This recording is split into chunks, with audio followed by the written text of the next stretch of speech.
Hello. Today is the 6th of September. We welcome you in the Media Center Ukraine of Ukrinform. My name is Alina Frolova, and the first briefing for today is with the head of Mykolaiv Oblast Military Administration, Vitaliy. Hello. Vitaliy, do you hear us? Yes. So could you please tell, now the whole country is awaiting for the news from the south.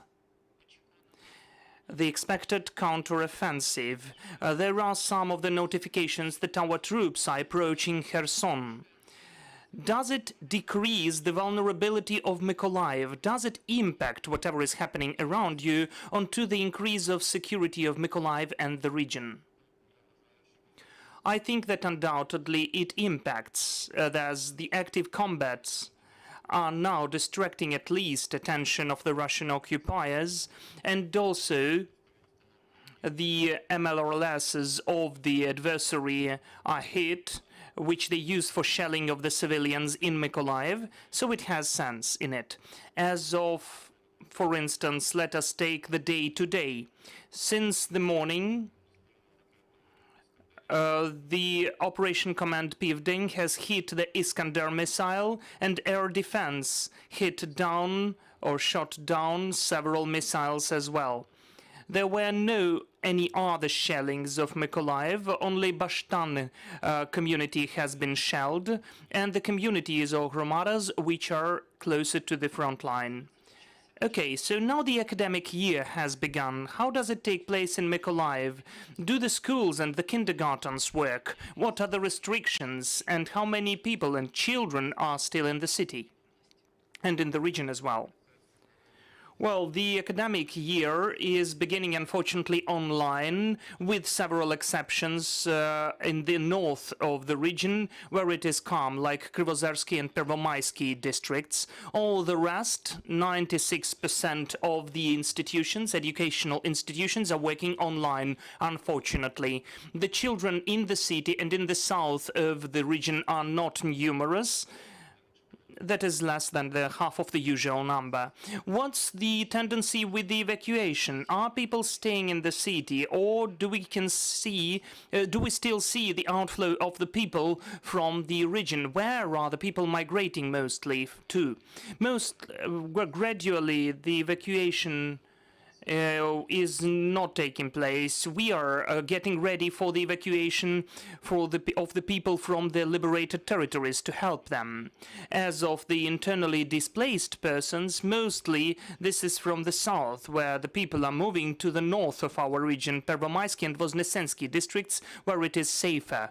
As of the tendencies, vice versa, after the 24th of August, the people have begun to come back because of different reasons, but the tendency is the same. The people are coming back to the region and the city.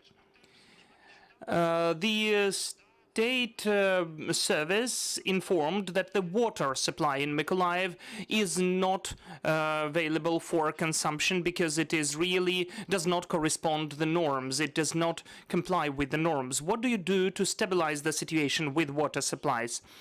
Do you mean the technical water? Can it be used or not? Well, what is happening now with the water supply and other communal services in the city and in the region? Do you have any critical elements which need attention, repairment and maintenance, including the water, drinking water, I mean? As for drinking water, we don't have it in as a tap water. We deliver it. As for technical water, it is supplied to all of the households, as it has the higher saltiness and it's taken from other sources and springs. The emergencies and the contingencies are taking place 5 times more often than usually. The repairment services still are very overloaded, and also we are maintaining, as we could see, the missile hitting the water supply pipeline of 500 meters, and it was close to one of the roads, so the missile hit it. We are restoring the water supply now as well. And if there is any destroying or damage, do you plan any of the current repairment or still globally to restore the roads, the infrastructure all over the region? Well, now the capital expenses are prohibited. We can only do current repairs and the urgent repairs, restoring the infrastructure. Now, the capital expenses are prohibited to use. And the last question from me about the preparation for the winter. Now, it is discussed actively in different regions. So, of course, your situation is one of the hardest. So how do you plan to get ready to winter? What are the most critical elements which need your attention? I will tell you the following. In spite of the frontline region, we are in top 5 on the preparation to the heating season, according to the statistical data of the presidential office. Secondly, we began this process 2.5 months ago, and now we are ready to begin the heating season. So on the 10th of September, well, approximately, I will not appoint you the precise date, but after the 10th of September, we are planning to test the system. Okay, got it. Are there any recommendations for the residents of the region which you could offer now to prepare for the winter? Could you please provide with those recommendations?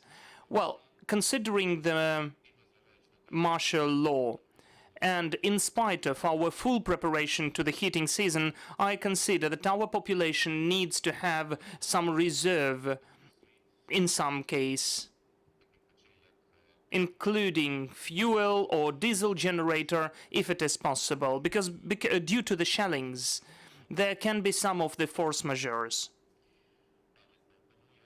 That is why I would say that every single person has to have some reserve. There are some questions from the journalists. First, what about the food products prices? Because they are higher in comparison with other regions. Do you plan to increase the delivery to impact the decrease of price? The prices in Mykolaiv, the food prices, are higher because of the military risks, because the drivers don't want to go here. And we understand why. It's obvious. We cannot do anything about that. The delivery will go on according to the needs which the population has. But there is no deficit. Do I understand correctly? No, there is no deficit. This is only about logistics and the transportation risks. The drivers don't want to go, and that's why it's more expensive to deliver to Mykolaiv. And the last question. Recently, we can see the missile shellings of Mykolaiv bridges, which are more frequent. Do you do anything to protect the bridges? How do you interact with the military about that? I can answer you just that we are working on that. Okay. Are there any questions among the audience? Thank you so much. There are no questions. Have a safe day and nice work. Thank you, and we will get to victory together. I do remind you that we are working and located in the Media Center Ukraine of Ukrinform. Please follow us. Our next briefing will be devoted to the prisoners of war of Azov.